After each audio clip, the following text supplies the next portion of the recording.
Almost 100 سالوں سے فلسطین کے لوگوں پہ ظلم کے پہاڑ توڑے جا رہے تھے۔ جب کوئی کچھ بول نہیں رہا تھا، کسی کے دل میں درد نہیں ہو رہا تھا، کوئی اس کی آہ کو سننے کے لیے تیار نہیں تھا، کوئی اس کی کراہ کو سمجھنے اور اس کی درد کو محسوس کرنے کے لیے تیار نہیں تھا۔ السلام علیکم میرے دوستوں اور ساتھیوں، آج کی اس ویڈیو کے اندر میں آپ لوگوں کو بتانے والا ہوں کہ فلسطین اور اسرائیل کا مسئلہ کیا ہے۔ اصل میں بتا دوں کہ فلسطین نے جو ابھی اٹیک کیا ہے، یہ کئی سالوں اور کئی برسوں کے ظلم کو سہنے کے بعد اس نے اٹیک کیا ہے۔ اس کی وجہ کیا ہے؟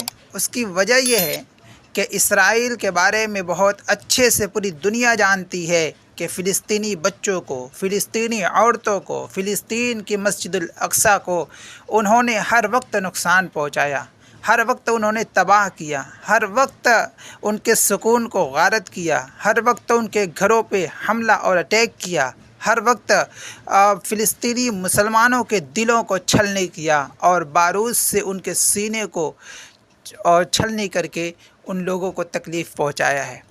تب تو پوری دنیا کے لوگ، کوئی بھی کسی کی زبان نہیں کھلی، کسی کا منہ نہیں کھلا کہ آخر ان فلسطینی مسلمانوں کے، انوسینٹ فلسطینی مسلمانوں کے اوپر کیوں ظلم ڈھایا جا رہا ہے، کیوں ان کو مارا جا رہا ہے، کیوں انہیں تڑپایا جا رہا ہے، کیوں انہیں ہلاک کر دیا جا رہا ہے، کیوں انہیں تباہ کر دیا جا رہا ہے، کیوں وہاں کے گھروں کو مسمار کر دیا جا رہا ہے۔ کوئی نہیں بولتا تھا، لیکن آج جب فلسطین کے مظلوموں نے اور انوسینٹ فلسطینیوں نے جب اسرائیل پہ حملہ کیا ہے تو پوری دنیا کے انسان کھڑے ہو رہے ہیں کہ اسرائیل پہ فلسطین نے اٹیک کر کے ٹھیک نہیں کیا ہے۔ میں بھی کہتا ہوں کہ یہ لڑائی اور جھگڑے ٹھیک نہیں ہیں، یہ حملے اور اٹیکس یہ اچھی بات نہیں ہے، لیکن میرے دوستوں اور ساتھیوں مجھے یہ بھی تو بتا دو کہ مظلوموں کے جب خون کو بہایا جاتا ہے اور اسی طریقے سے جب عورتوں کے سر سے ان کے ہسبینڈ اور شوہروں کے سائے کو اڑا دیا جاتا ہے، ان کو ختم کر دیا جاتا ہے، تو ایسی صورتحال کے اندر ہیومنسٹ اور ہیومنزم کا تقاضا کرنے والے اور ان کا دعویٰ کرنے والے ایسے لوگ کہاں پہ مر جاتے ہیں۔ ایسے لوگوں کو اس وقت بھی تو بولنا چاہیے کہ یہ اخلاقیات کے خلاف ہے۔ ہاں، بولنا تو چاہیے نا، کیونکہ کیا مسلمان کا خون خون نہیں ہے؟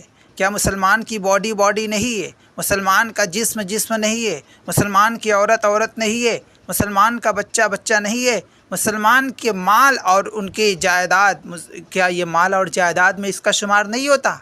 یقیناً ہوتا ہے۔ آج کی اس ہمارے ملک انڈیا کے اندر کی جو میڈیا ہے، جس کو چوتھا استمبھ کہا جاتا ہے، جس کو چوتھا پلر کہا جاتا ہے، فورتھ پلر آف انڈیا، تو اس کو جو کہا جاتا ہے، اس کے انہوں نے تو اس طریقے سے دکھایا کہ جس طریقے سے فلسطین نے آتنکواد کو برپا کر دیا۔